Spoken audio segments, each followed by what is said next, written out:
আপনি এখানে প্রেজেন্ট আছেন, ঠিক আছে, বুঝতে দিন আমি করে দেবো আমার।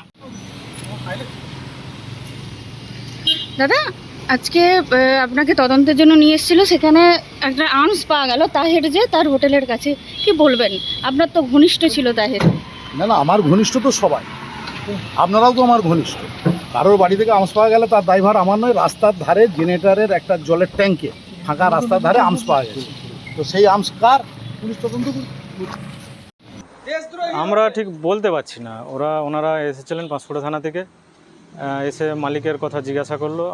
আমি বললাম আমি তো 4 দিন ছুটিতে ছিলাম, তো সেই কারণে আমি বলতে পারবো না। আমি 4 দিন পরে এসেছি, মালিক ফোন সুইচ অফ, বলছে যে আমি বাইরে ডাক্তার দেখাতে কোথায় গেছে, বৌদি আসে মাঝে মাঝে, হিসাবপত্র নিয়ে চলে যান আর কি। তারপরে এখানে দেখা গেল একটা আর্মস পাওয়া গেছে, সেটা মানে কোথা থেকে পাওয়া গেল? ওইটা ওই জেনারেটর জল যে ড্রাম থাকে তার মধ্যে থেকে পাওয়া গেছে।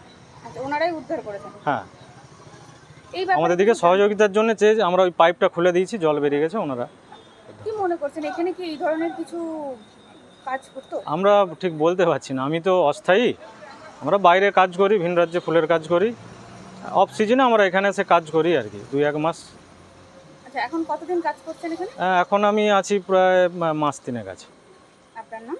সন্দীপ সিংহ।